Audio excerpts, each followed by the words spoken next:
cartoonists have a unique influence on the general public, one which is enjoyed by few other communicators. Political cartoons attract the eye with easily identifiable messages that take little time to comprehend. Their impact can be monumental. For example, in 1871, Thomas Nast, the father of the American political cartoon, launched a pictorial attack on William M. Tweed, boss of the New York City political machine, for theft of taxpayers' money. Tweed felt that news articles against him posed no threat because his constituents were illiterate, but Tweed saw the danger imposed by political cartoons. As a result of Nast's campaign, Tweed fled to Spain, where he was arrested by Spanish authorities, recognizing him from Nast's political cartoons. Tweed spent the remainder of his life in a New York jail.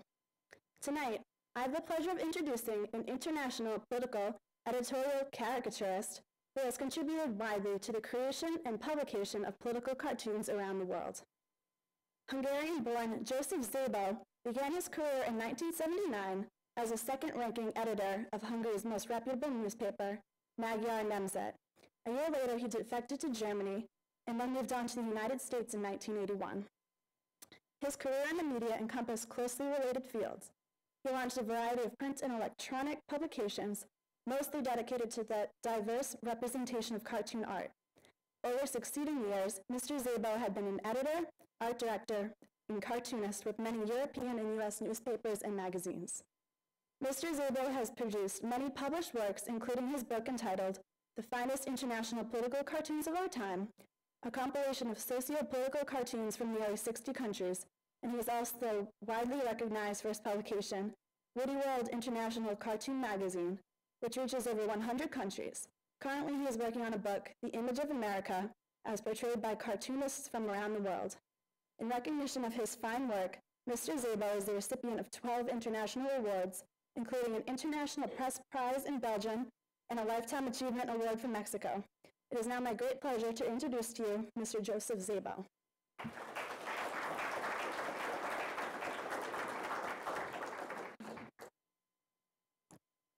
Thank you very much. It's truly a privilege to be here. Thank you so much for so many of you came. And before I destroy the computer here, I better pass these out. You can just pass these around. This is the book that she was mentioning a minute ago, The Finest International Political Cartoons of Our Time. It's actually a series. I got the first two of them here. And a couple of examples of the magazine, Witty World International Cartoon Magazine. So please pass them around.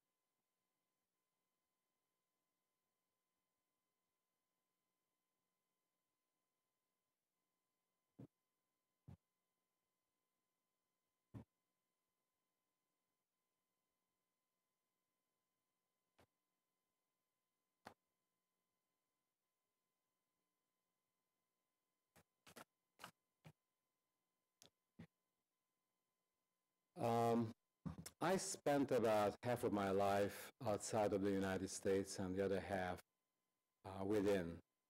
And I had many opportunities to formulate an image of America, starting at the age of 6, when I was still back in Hungary during the 1956 revolution. And the very first image was not a very flattering one, and it was not my own. It was pretty much what I gathered from friends and family from around, because the revolution started pretty much at the encouragement of Radio Free Europe and the United States. And the Hungarians were told that if the Hungarians would start the revolution against the communist regime, they would help us. And it never happened. So I heard a lot of disappointment at that time. Again, I couldn't make up my mind, but I heard it from the adults around me. Then another image of America developed when my brother and sister left the country and decided to live in the United States, and they sent me just amazing toys. Everybody was jealous of me. It was just wonderful, all these little tanks and cars, and it was just amazing. So that was a good one. Then I got into journalism. I started, growing up and finding my field, and I was influenced by the communist government. I got a daily briefing from the Central Committee of the Communist Party, and that was not flattering. Then there were some cultural influences and words of mouth here and there. I remember somebody told me that if I would go to the United States, let's say if I would fall on the streets of New York, instead of people bending over and helping me, they would just simply step over me. So that wasn't a flattering one either. Then in 1970, I had a chance to visit the United States briefly for a few weeks. And that was again a very different America. I came here, and of course I felt that was the most valid image because I personally experienced it. And one of the things that stood out and stand out in my memory is that this was the first time in my life when I saw that policemen cannot just beat up people, yell at people, arrest people, but they can actually help. I remember we got a flat. We were driving somewhere with my brother, and a police car stopped behind us, and the officer offered his help. And he helped us change the tire. This was just totally unheard of for me. I really appreciated that. And then I noticed also that they were there to actually help the general public. Not to yell at them, not to enforce the government's philosophy, not to beat up on people and arrest them and torture them, but actually help them in service of the people. Then in 1980, I left Hungary and decided to live the rest of my life in the United States. I came here and settled down, and first, instinctively and naturally, I found myself on the right, a little bit to the right. I have never been a member of any party in my life. I lived in 3 countries, Hungary, Germany, and the United States, and I sort of took pride in being independent. But somehow the Democratic Party reminded me too much to the socialist communist background that I was coming from. So instinctively, I was more sympathetic to the Republicans. Then as time went by, I started actually living my life here, and the days were not holidays and Sundays anymore, but weekdays, and I had to make a living and had to get a job, and I lost the job and had to get another one, and I didn't have health insurance, and so eventually I sort of shifted more, leftward. I'm not saying that I belong to any end these days. I'm not a leftist. I certainly left the right that I consider to be right at the moment, at the time. But these days, I still feel like I'm independent, but I can see this country in much greater complexity. So as I looked back, and I had this experience almost 3 decades outside of the United States and roughly equal time within the United States, I was fascinated with the image of America. I also felt that we have been, as an American, I have been a citizen since 1988, we have been misunderstood so many ways. When people love us, sometimes they go out of their way and to the extreme, and I don't think we deserve that kind of love. And when people hate us, I don't think that we deserve that either. So I was fascinated with this subject, and 4 years ago, when I decided that the time has come and my opportunities probably would support that, I decided that I would make a cartoon book, a similar one to those 2 that I passed out. Could you raise that book? This is one of them. the finest international political cartoons of our time. This is Clinton on the cover. The other one has Saddam Hussein on the cover. Who has that? It's a hardcover book. That's it. Yeah, raise it higher, please. Yeah. So I thought that I would make a book like that. So I decided to write to my friends around the world because at that time, before that already, I established an international publishing company called Witty World, the same name as the magazine has in its title. And this company was focusing on cartoons, mostly international from around the world, and eventually it got to 103 countries.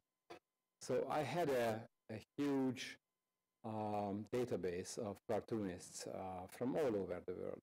So I decided to pick the best ones, and I wrote to them and I told them that I was planning to do this book, and would you please, I asked, draw a cartoon about your image of America. I would like to make a hardcover collection, a nice book, just like the one that you already know. And for a year, the images started coming in, they kept coming in, and I collected hundreds of images. And at that time, I looked at all the cartoons and I realized that I made a big mistake. Because the images really didn't live up to the title of the book, The Image of America, because almost 100%, very nearly, 95 to 100%, they were all negative. And I have been living in the US for nearly 30 years now, and I knew that it couldn't be true. It just wouldn't be right to do a book like that. So at the time, I was the editor-in-chief of a newspaper outside of Philadelphia. I decided that I had to do something about it. I didn't want to lose the work that I have put into this and disappoint the cartoonists either.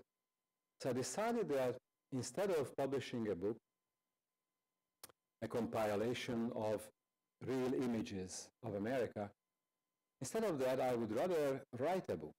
And I would go around the world, talk to people, all kinds of people, not just cartoonists, who are, by their profession, they are very critical people. So I would talk to artists, scientists, heads of state, justices, chief justices.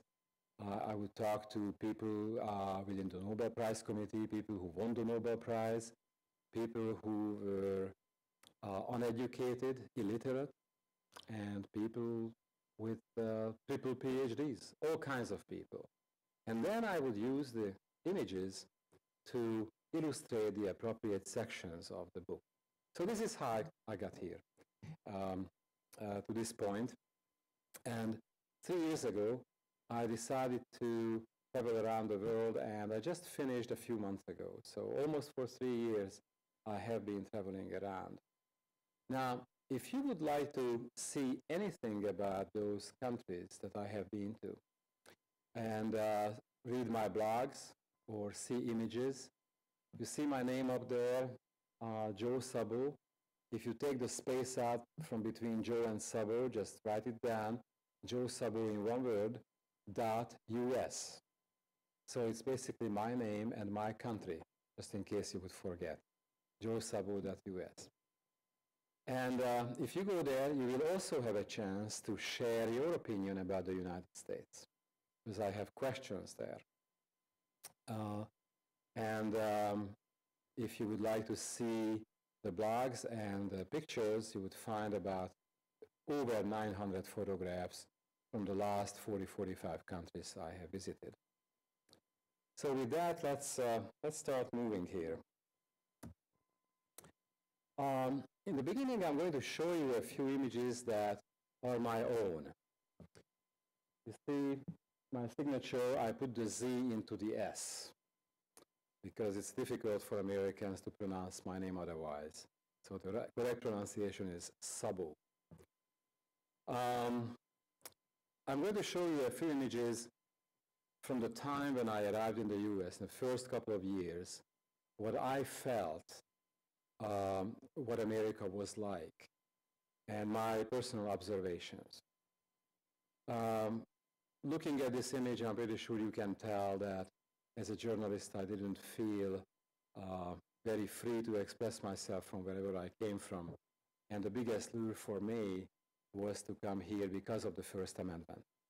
You can see that the U and the A are, made into the shape of a magnet, and the country, the U and A, are held together by the freedom of expression, which was so dear to me.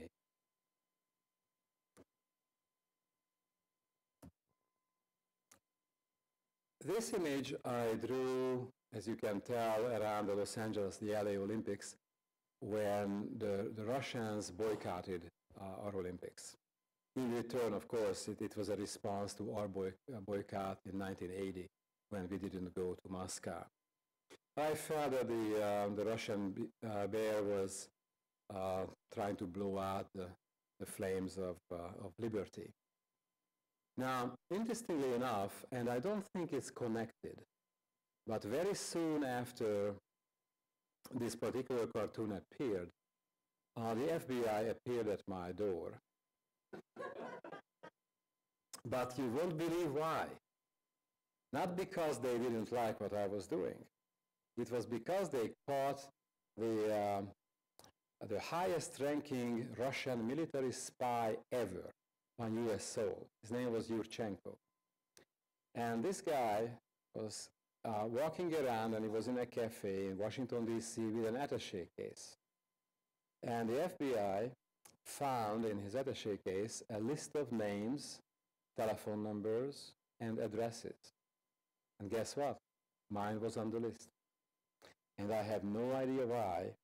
And the FBI speculated that I might have been on some kind of a hit list because I defected from communist Hungary. I was a relatively high-ranking editor. I was second-ranking editor of a national daily newspaper. I was receiving direct briefings from the Central Committee of the Communist Party. And there were all kinds of speculations. I still don't believe I was a big fish. I don't believe anybody wanted to assassinate me. I just thought that I mentioned it because it happened shortly after this cartoon appeared, and I just remembered. I still don't know why my name, address, and telephone number wound up on that list of a Russian spy. I have no idea. Then here is an image where I felt at the time that the U.S. was on its way to racial equality, and that time was on the side of minorities, and as you can see that. And today I feel that the water is pretty much equally available in both areas, the way I see it. Now this reminds me, don't forget that I came from a country where there were a lot of bad, but there were some good things. And one of the good things was that people didn't have to pay for health care, and everybody got health care. Now, it doesn't mean that there was no corruption. It doesn't mean that it was always the highest available care. As we know, there are always, from George Orwell, there are always people who are more equal than others. But this this cartoon reminds me to a very sad experience that I had to live through. My father came to the United States after my mother passed away. I invited him to live with us, to live with me, with my family. And he was not to go back to Europe, to Hungary at all anymore. He wanted to spend the rest of his life with us and in the company of his children. I had 2 siblings and grandchildren, and he had about 40 grandchildren. And at one point, my dad got a very small stroke. It was so small that he was actually never treated for that, but he was taken to a hospital for 2 days for observation. Because of that, the insurance company had to pay the hospital bill. When his insurance came up for renewal, the insurance company declined. They said that my father was too old and too risky because he had a history of a stroke. And it didn't make financial sense to them to keep him keep his health insurance. And so my father was there without a health insurance, and he was very sad. He knew that I had 5 kids, and he said, you know, I don't want you to lose your home because of me, and I just go back. And I said, Dad, no, don't go back. Somehow we will take care of it. Don't worry. We will find a way. And he just couldn't stay. He decided to go back. And a month later, as he was walking on the streets of Budapest, he was hit by a car and died. So this is a sore point for me, because if had his insurance not been discontinued, he could have stayed with us for quite some time. Another image of America or American youth you can see here. I'm not sure if it's still valid, but it certainly was 25 years ago, or nearly 30. And I guess this is an evergreen image of the adults. We just seem to be too passive. And I thought that this was a great country. We are also, Americans are very comfortable. The technology is fantastic. And we don't even have to touch our fork and knife. We can eat just pressing buttons. So that was pretty much how I saw America in the early times. And here I just would like to go and show you just a few images from those people that I interviewed on the course of my research. This guy, a monk, lives in Thailand. I met these people actually on the streets of Rome, although I have been to Africa. This gentleman spent 25 years in forced labor camp in China. This lady lives on Easter Island, Isla de Pascua, as the Spanish say, they say it. But actually when I went there and I tried to call their island, Easter Island, people were very upset with me. And I asked them why. I said, it's Easter Island, isn't it? And they said, what's your name? I said, I'm Joe. I said, okay, can we call you Omar? I said, no, my name is Joe. You see, that's it. We are Rapa Nui. Easter Island is not us. Rapa Nui was the original name of the island. And a Dutch explorer discovered the island in 1722, and because it happened to be Easter Sunday, he just decided that that was a better name for them. So ever since, we call them Easter Island. So I thought I would go there too, because this island is about 4,000 kilometers west of Latin America, South America. And I wanted to know, after having gone to the big cities, Tokyo, Moscow, London, and Nairobi, and so on, Sydney, I wanted to go to a small island and gauge the feelings, the image of America in that island that's so far away from everything that maybe they don't even know about America. How wrong I was. Of course, they knew about the United States. It's amazing. Technology is not much there. There are only 2 internet cafes. People don't have internet in their homes. And no hotspots. But surprisingly, they had, I would say, accurate image of America as compared to the rest of the world. And as you will find out, that's not very good. This man was a herdsman. He was illiterate in Transylvania. This guy was a nuclear physicist. a French artist. This gentleman won the Nobel Peace Prize. This man was the cultural minister of Bolivia. And this gentleman is one of the most popular authors in Argentina today. And while I'm here, I want to tell you something funny. It's basically his image of America. I'm not sure if anybody read any of his books, because his book actually was published in the United States, and I believe it had a pretty large circulation. The title of the book is The Anatomist. Did anybody read that book? The Anatomist? He was 32 years old when he decided that he wanted to be an author, and he wrote the book about Matteo Colombo, who shares the name with Christopher Colombo or Columbus. And they were actually living around the same time. They had about 10 years of overlap in their lives in the mid-16th century. And he's credited to have discovered the role of blood vessels in our body and the role of the circulation in our body.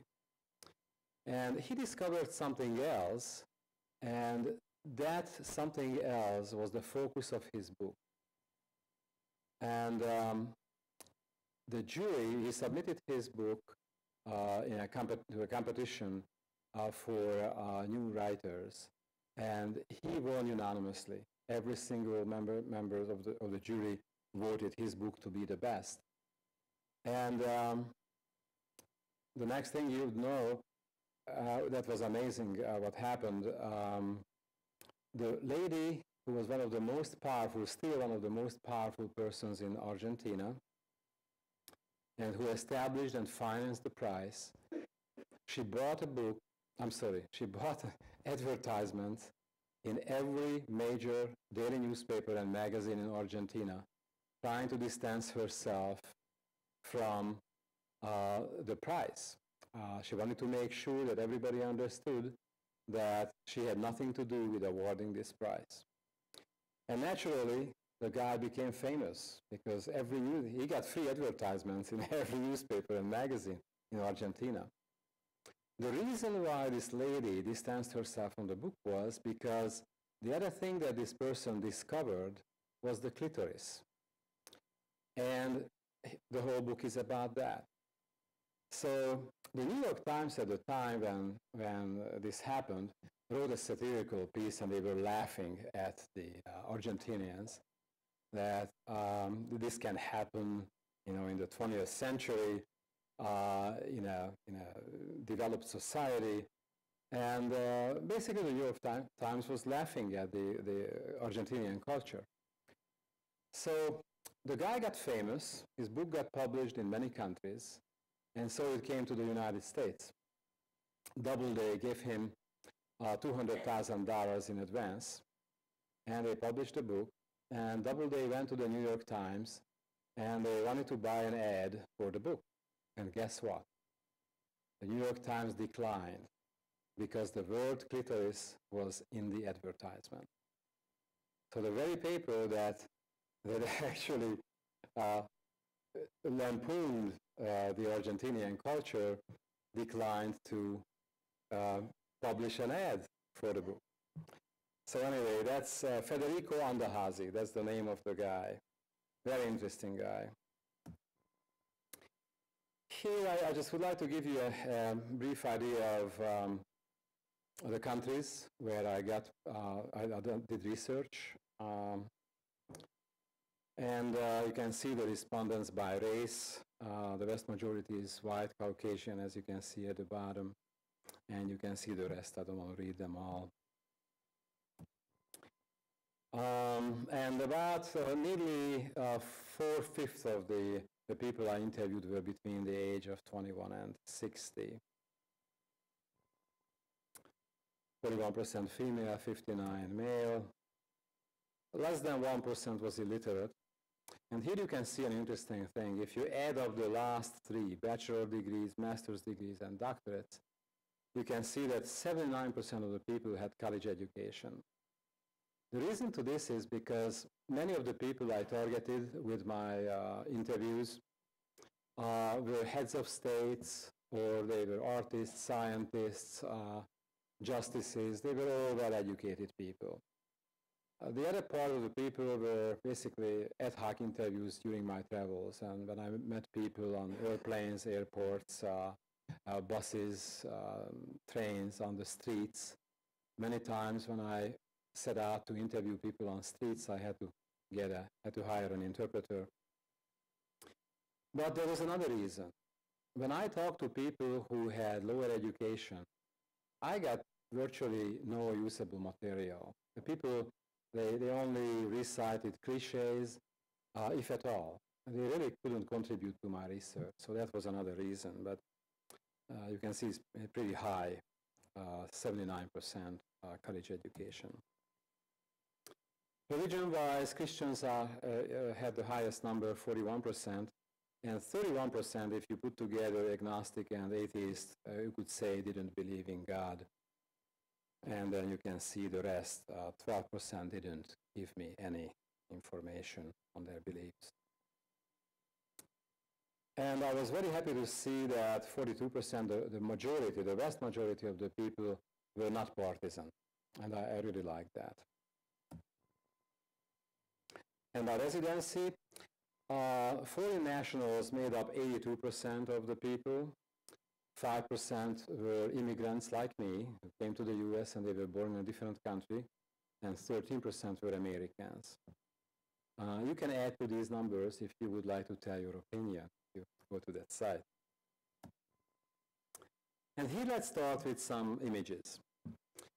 And before I go on, I would like to tell you just a little bit about the difference between political cartoons in Europe, Eastern Europe, Latin America, as opposed to the United States. In those areas, those countries, cartoons are really considered a tool of communication, visual communication. They are interactive. The artist draws something and gives you a message, and you are communicating with that, trying to understand what it is. And sometimes some of you would have different understanding, and that's perfectly okay. As opposed to the American style, where mostly we have captions or bubbles, and sometimes the cartoonist even tells you when to laugh and why. So this type of cartooning, what's done in the United States, in other parts of the world, not everywhere, but mostly Eastern Europe and Latin America, I would say, they are considered jokes, illustrated jokes, because without the words, usually these cartoons wouldn't tell you anything. But what I'm going to show you today, these are mostly, the vast majority of them have no words at all. And you look at the image and you understand what it is. I don't believe there is a single person here who wouldn't understand this work. If there is, please raise your hand. Again, this is very easy to understand. We are one of the greatest polluters of the world, if not the greatest. I mean, whatever. I mean, it explains it very easily. You know that there is a Chinese proverb, I hate to say it because it's a cliche now, but an image or a picture is worth 1,000 words. Imagine if you would have to describe this, how many words you would have to use, but you look at it and you can actually tell what it is. Or this is a very popular image. Imagery, I heard this opinion from a lot of people. A bountiful feast is achieved at the expense of the weak and the less fortunate, you could say. And of course, America is a behemoth, leaving little space for others. very selfish, self-centered, not really caring about others, as in this particular relationship between this man and woman. By the way, I'm pretty sure you noticed that there is always the name of the author and the country in the upper left corner, usually there, unless it fits somewhere else only.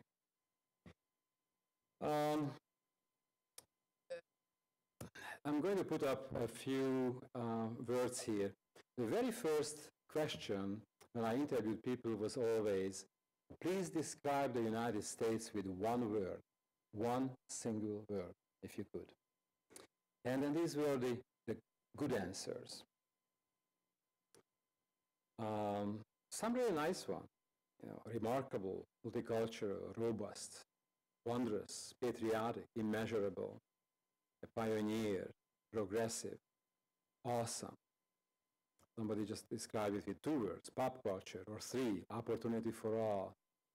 But the biggest one and the best one, I put it to the last, hope. Because if you have hope, you really have everything. That's wonderful.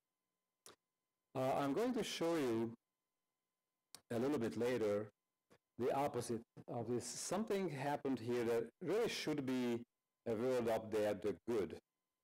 I don't know why it didn't come up, but there is going to be a bad. And I'm going to have the same number of words, but very negative about the United States.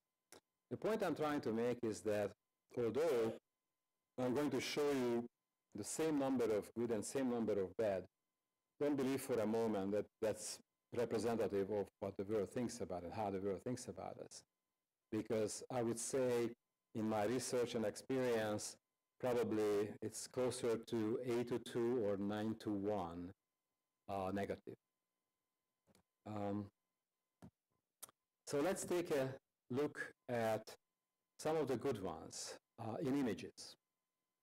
Now here you can see the United States as a world police, protecting the world from evil. And later on you will see that, maybe I don't want to repeat myself, but basically there are a lot of, maybe not a lot, but I would say at least in 5 countries, I found that people were really happy about the United States being the police of the world. They felt that this was a good thing for the world because the United States is so much more powerful than everybody else. It is perfect for the position, and it keeps the rest of the world from more chaos and more wars. Whether you agree with it or not, there is this kind of perception out there.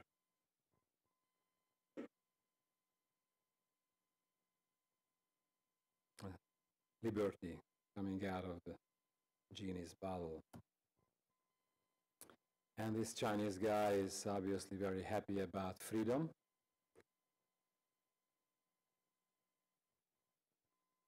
These people are worshipping liberty.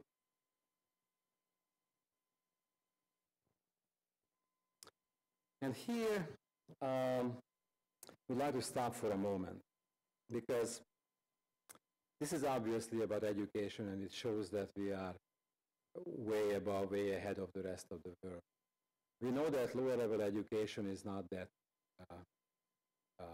great in the United States. I believe we are at the 40th place in the world in elementary and high school education when compared to other developed countries. But I specifically wanted to go to Stockholm and meet the executive director of the Nobel Prize Committee. And I wanted to do that because I noticed that this was 2 years ago. At that time, it was 39.6% of all Nobel Prizes were won by Americans. Now it's probably past 40%. And since World War II, all Nobel Prizes, 60% of all Nobel Prizes were won by Americans. If you look at the Nobel Prize for Economics, 75% of all Nobel Prizes were won by Americans, even this year. So I was really curious while examining the image of America, how many of these people were actually born in a different country. So I asked the executive director of the Nobel Prize Committee about this, and he took umbrage. He was really upset. He didn't want to answer. And I asked him, I said, please tell me, I really need to know. This is why I came. This is one of the reasons I came here. And he didn't want to say anything. He said, look, this is totally against the principles of the Nobel Prize. We don't care about nationalities, don't care about races. We don't care where the people came from. We only look at the merit of their work. And I said, I certainly understand that it's admirable, but being the obnoxious journalist I am, may I just get you give me a figure? He said, actually, he never counted it. Out of principle, never counted it. But he was willing to give me an educated guess. And he said that roughly 1/3 of all Nobel Prize winners who were Americans were born outside of the United States. And then before I left, he said something very interesting. He finished this discussion by saying that, you know what the greatest puzzle for us is? And I said, no, you tell me. He said, the Americans won the vast majority of Nobel Prizes in the sciences. Where they didn't win that many are the Nobel Peace Prize, which is subjective, and literature, which is also very subjective. But everything that's measurable, the Americans were clearly the best. And in science, they are clearly the leaders of the world. Look at technology, look at medicine. They are the best. And you tell me, how could that be that a country that produces so many great scientists, 50% of its population believes in creationism?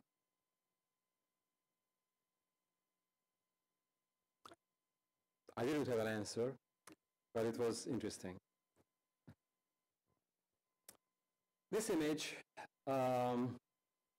just shows, I guess, that Americans can be anyone, mostly superheroes, I guess. And here, you can see that God has a special place in his heart for the Americans.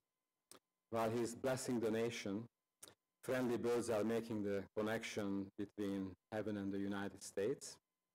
And an angel on the top right is kicking away bats that are associated with dark powers. So we are special to God, according to this Chinese artist. Now, when I was in China, I went there actually 4 times, and I spent a good 2 months traveling all around. I have been in most parts of China. And I really wanted to meet someone from the communist power structure. And I met this guy, a Communist Party secretary of the Marxist department at Nanjing University of Finance and Economics, which is a very well-known university. Nanjing itself was the capital of China for a long time, and then it moved, the capital moved to Chongqing, and then eventually the capital became Beijing. So, but Nanjing is a very important part of China. Now, this guy sat down with me talking about the image of America, and this is what he had to say. The US should overcome its pride. The Germans and Japanese were too proud and started wars. According to Marxist theory, the economy is the most important to mankind. So that's where the first difference is. China is 4 levels behind the United States. American people are more open-minded, he said.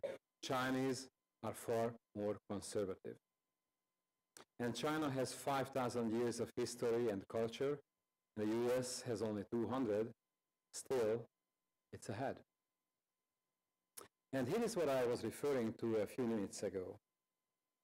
America is a leader, interferes as a leader, as a leader, interferes and makes enemies. People criticize her for the Iraq war, but if there were no war there, there would be much more and worse wars and chaos. Whatever happens in the world, only Americans dare to do anything about it. It's sort of an international police in a positive sense. It maintains world peace. I just couldn't believe that he said that, but he did say that. And I found this same opinion in a few other countries as well. And by the way, in China, I don't believe I met a single person other than one particular, and I tell about it in a second, who dislike the United States. They look up to the United States and feel that the US is their role model. The only person who had negative opinion about the US was an artist and author whom I asked to contribute a chapter to another book that I was writing about international censorship. And he was supposed to write about censorship in China. 3 weeks after he got the assignment, he disappeared. And I know that in China, communication is monitored very closely. When I went there, I couldn't send an email back. I couldn't access actually even Yahoo, my Yahoo account.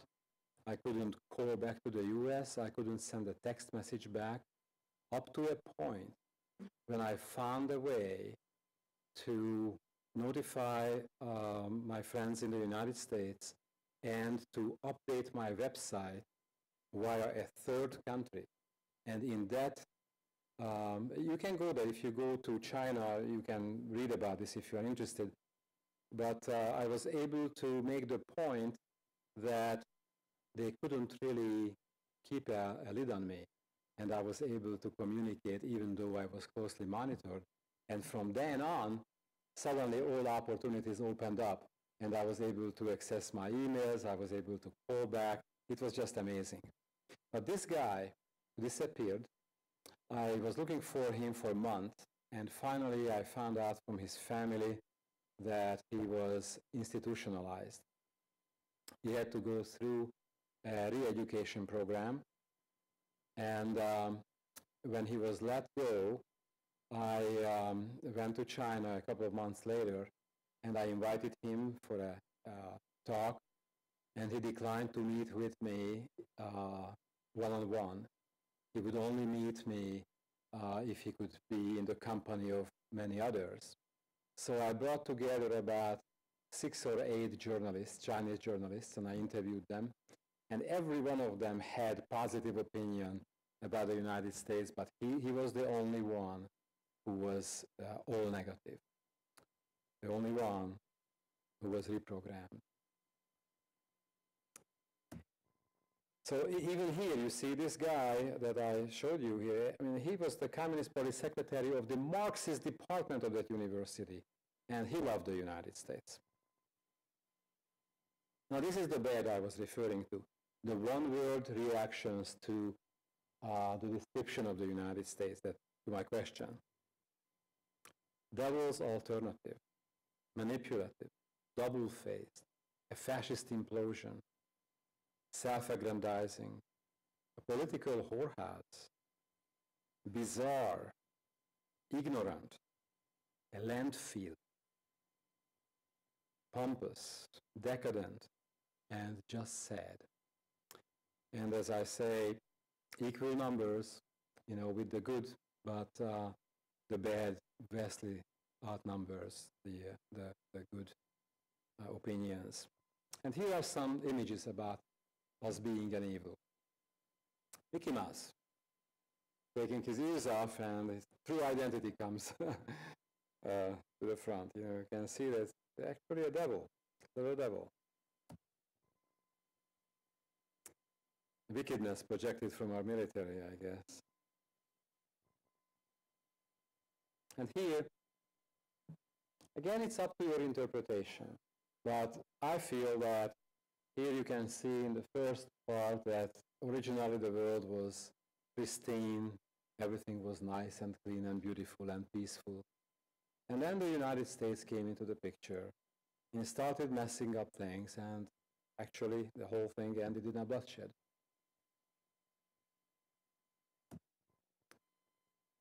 And I guess it's some kind of secret agenda that the Lady of Liberty has.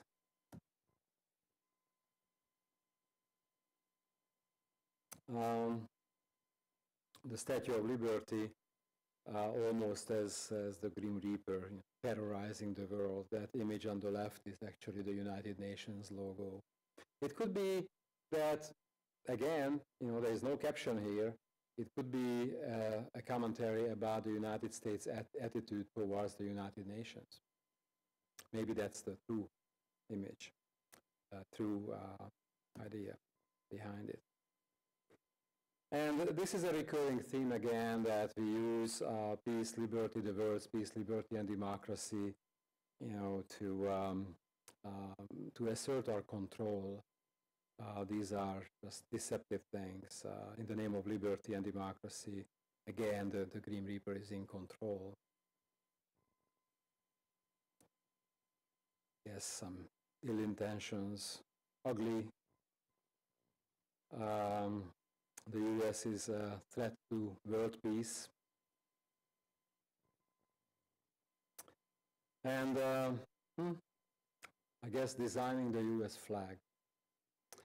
Whether you like it or not, this is how people picture the United States in some parts of the world. It's pretty sad indeed. I met an editorial cartoonist in Egypt, and I made a big mistake with him. Usually when I go out and interview people, I just want to be an interviewer, and I just ask what people say, and I write it down or record it. And I never get involved in any kind of argument. But this guy was just so hateful that I ended up arguing with him. And it was a mistake. But let's see a couple of things what he said. The American culture is based on tiring the human mind and talking about false freedom, where people don't think about political issues, and they are very materialistic. In return, they do live a better economic life.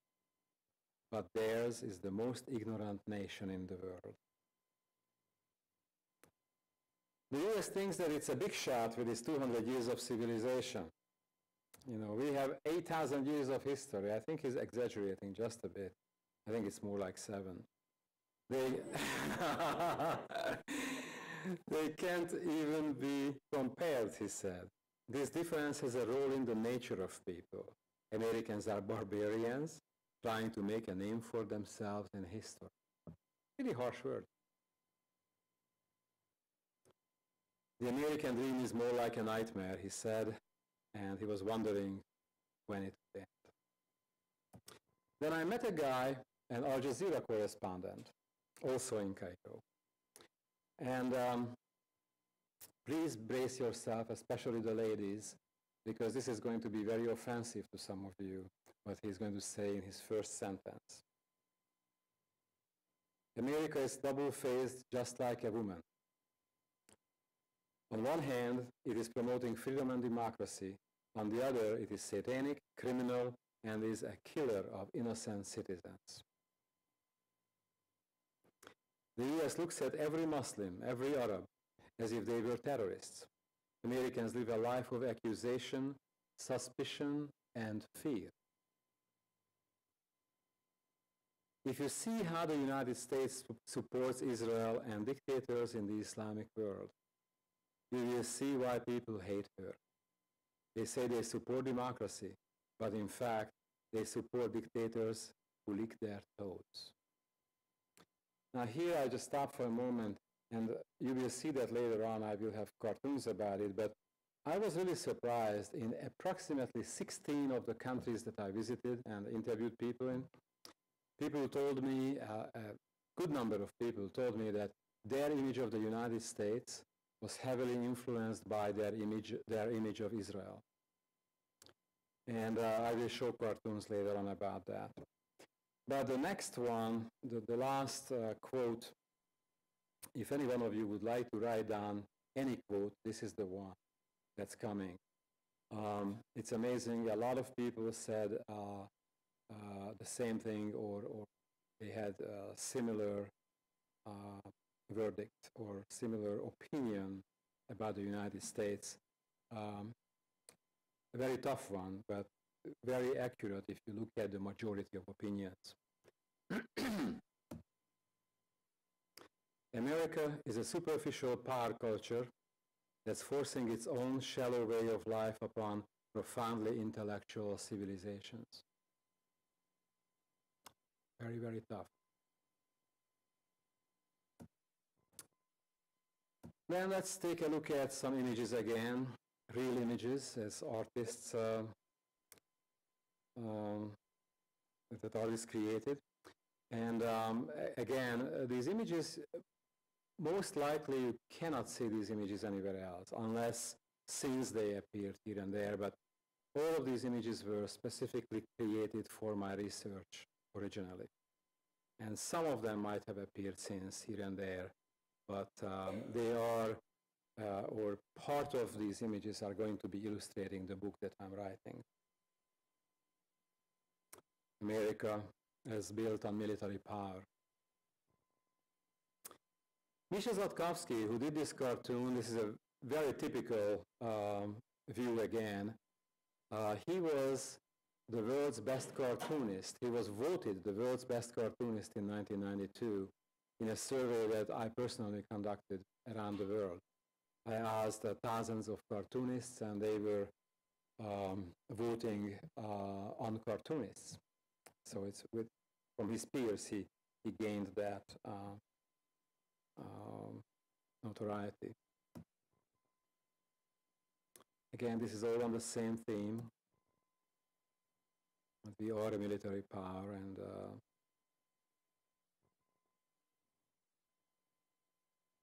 and we are controlling the world. We keep it hostage, and we dominate. In the name of democracy, of course. And then, the cartoon that I like the most, this is my favorite. You know, you want everybody to sing along, and if they don't, we make them.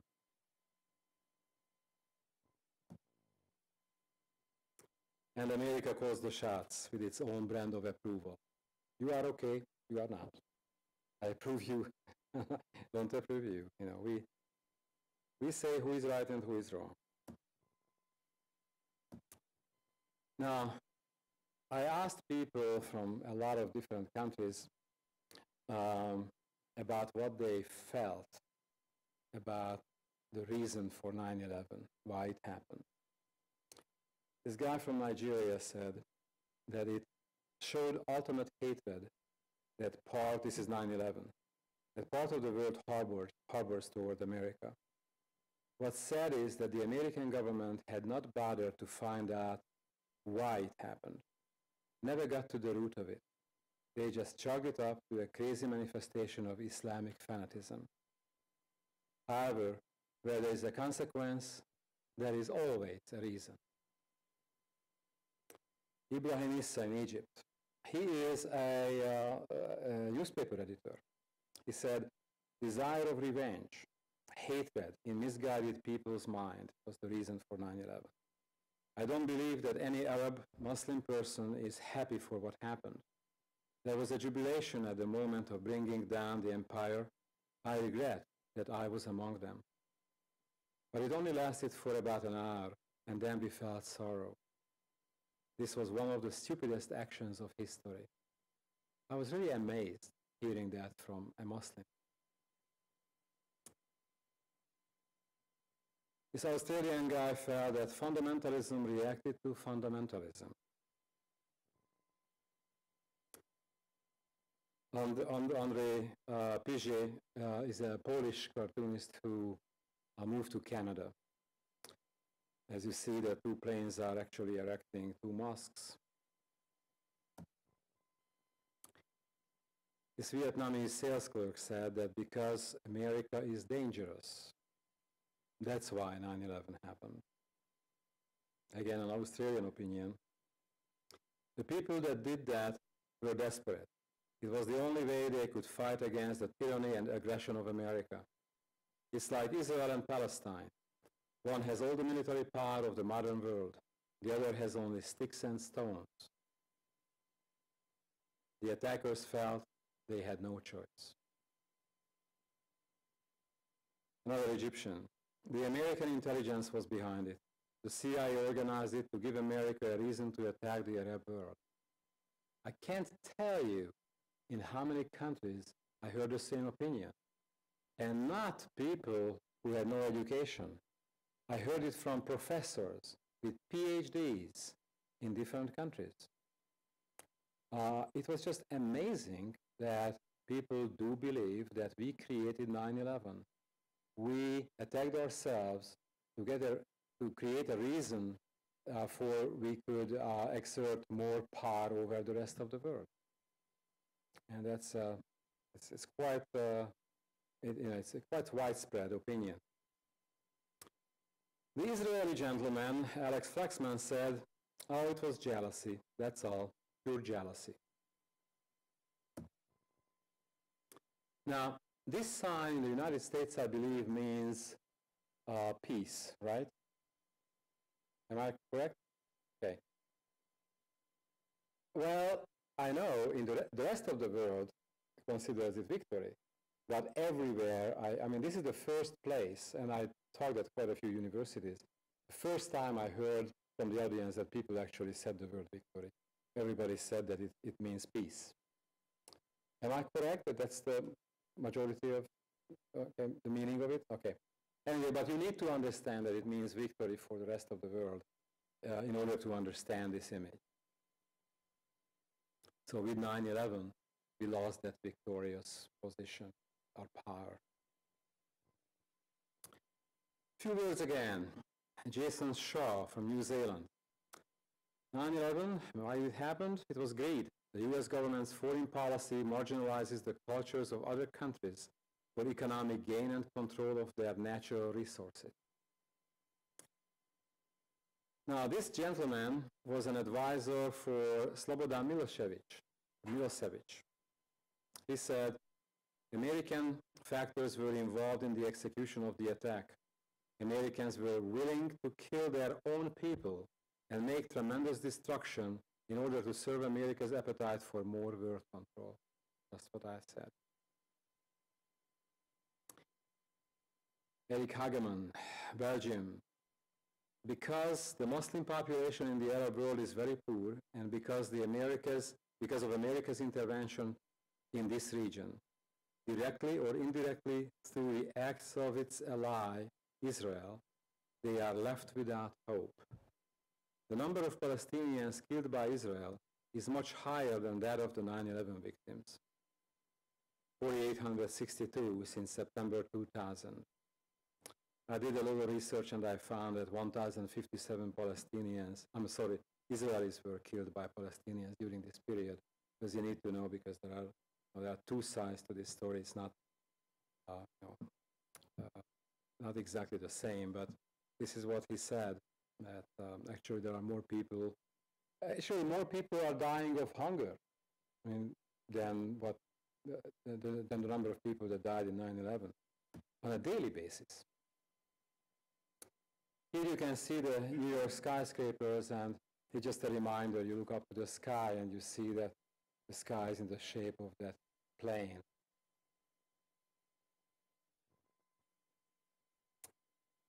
Ali Reza from Iran said that that was not a foreign attack. It was a roadmap, a plan for attacking Afghanistan and Iraq. American people mean nothing for their government, which killed thousands of them with ease, then pretended to look for the perpetrator.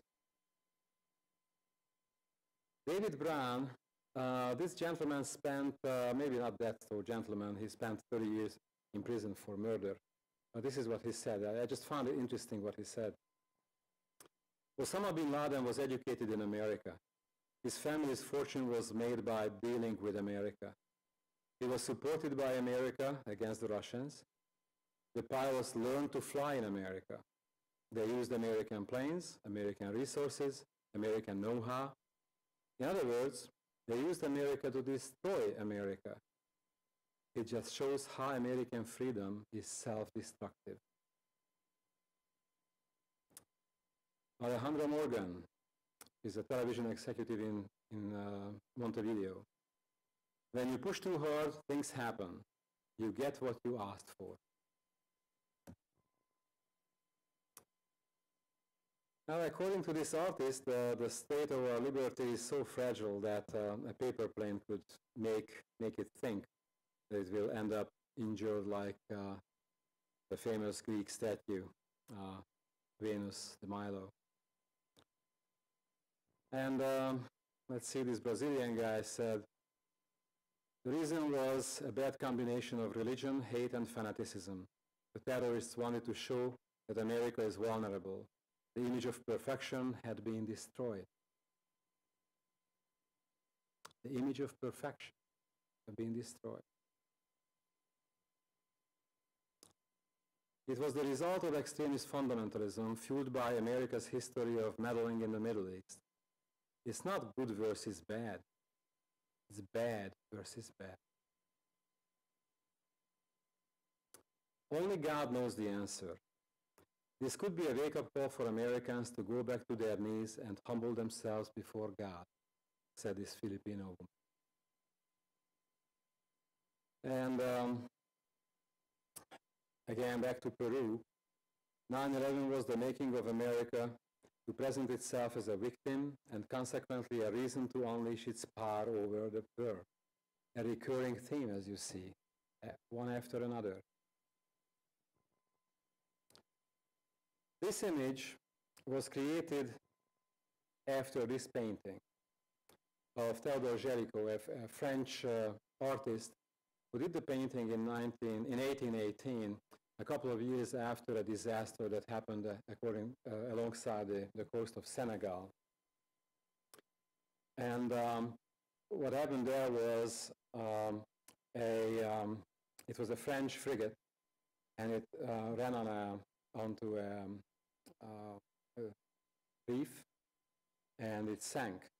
And 150 people on the ship, they made a raft, and unfortunately, only 12 survived. But the point was that the pilot of the frigate was a political appointee, and he was not up to his job. So now if you understand this, then we can go back here, and it basically says that we probably had mismanagement, and perhaps the wrong people were in charge when 9/11 happened. And finally, two more. One from Fletcher Moody in the United States. He's a computer programmer. He said, empires don't serve common good. The 18th century French philosopher Denis Diderot said, man will never be free until the last king is strangled with the entrails of the last priest. And Marian Lopez from Spain said, why shouldn't it have happened? There is so much bad in the world. Why would anyone be exempt from misfortune? There is so much hunger, disease, violence everywhere. 9/11 allows us to reflect and see if we don't have a dialogue, if we don't have consensus, if we don't resolve the problems, there are going to be consequences. And here, just a couple of others. The reason it's 11/9, not 9/11, because in Arabic, they read from right to left. And this was done by a Syrian artist. Same, by the way, in Hebrew. This is a comic book. In the upper right corner, there is Super Mickey, who represents the United States in that frame, and the cat next to it represents a terrorist. When Super Mickey tries to kill the cat, it blows itself up, and her pieces you see they are falling down. They fall back and they remake the map of the world. So terrorism now everywhere. And life continues on planet Mickey. See down there, the ears. Super Mickey's effort to eradicate one problem creates multiple problems. And on a lighter subject, or maybe not, the US is fat and smothering the world with its fast food business. And it's a double metaphor. It's overburdening and squashing the world with its own problems and needs. Here you can see that the torch is actually an ice cream. Peace morals. Then I visited 6 Muslim countries, and this was always an issue that the United States Americans were meddling with their culture. And I remember talking to 3 young Arab women who told me that they don't hold hands, they don't even kiss before their marriage. And I asked her, I was trying to put it in a nice way, and I was asking, I said, so what happens when on your wedding night you discover that your husband is a lousy kisser? And then they said, oh, no problem. We wouldn't know otherwise, because he would be the first and last man in our life. We wouldn't have any comparison. And so with that philosophy, you can see that they are upset as they see the Western culture and the American culture invading theirs. Here's another image. You see our liberty is made out of naked people. Statue of Liberty. And now the Jewish-Israeli factor, which I mentioned earlier, in about 16 countries I found that people felt that their image of America was influenced by their image of Israel. Most of these countries were in Europe, by the way. And here you can see the United States sacrificing the world on the altar of Israel. Here, riding the tongue of America. Israel and the Jews are controlling what America says, according to this artist. And a couple of others, and they are all about the same thing, basically. The United States is just an executor of what Israel wants.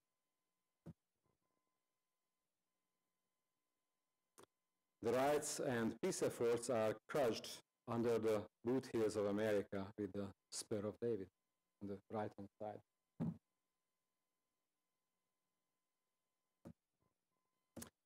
Well, the almighty dollar, that was 2 years ago.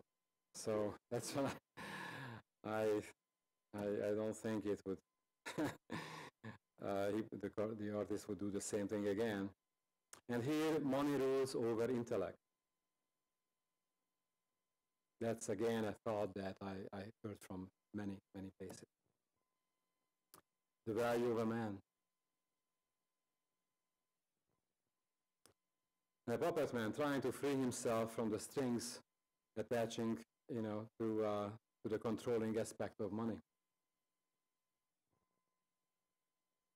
And even our liberty is chained to money. And whatever it takes to keep us safe. After 9/11, everybody is a suspect and cannot escape the government scrutiny, even in our most private moments. This is based on Bush's statement that if you are not with us, you are against us. And here this artist felt that peace was not with us, so he can easily just shoot peace because it's on the other side. Destroys peace. And this is a piece as a bait for the purposes of America. And deceit. I'm speeding up because I realized that we are running out of time. The American Trojan horse as a representative of two-faced policy. You can see other images that are pretty much saying the same recurring theme again. See the guy is Oh, you can see that already. You are faster than I can talk. We are not really an angel. And our hypocrisy. We pretend to help, but we are holding people down.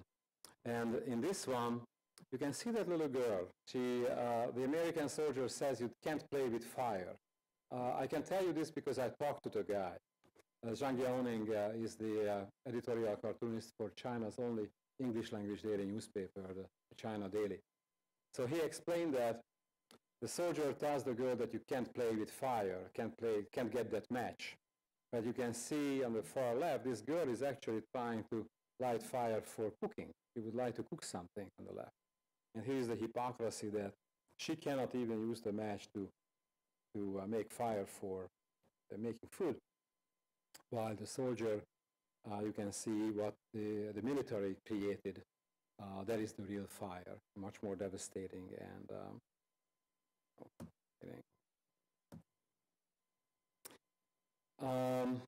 this is a reverse theme with hypocrisy, not about us, but about the Muslim world, where people hate the United States, they burn the American flag, but they use and wear everything American.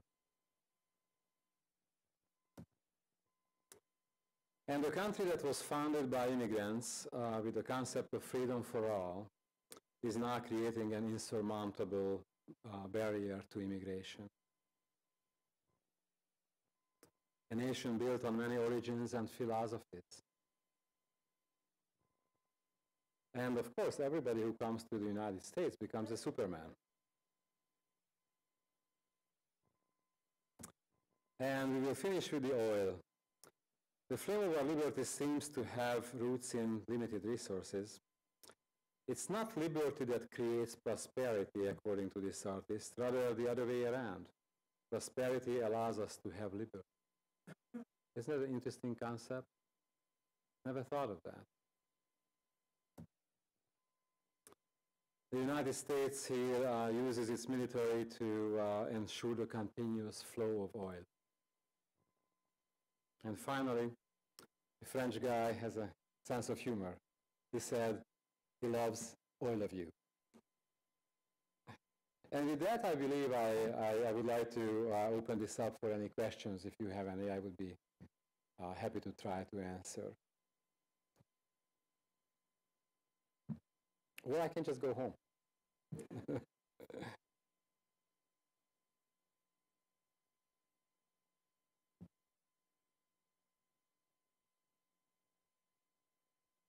Tonight. The question I had for you is, where do political cartoons draw the line in freedom of expression and then respect for other religions, such as the example given for the Dutch cartoonist and the incident that occurred about 3 to 4 years ago, I believe. So where do political cartoonists need to draw the line? It's a very tough one, because you don't want any cartoonist to draw the line. Danish ones, yeah.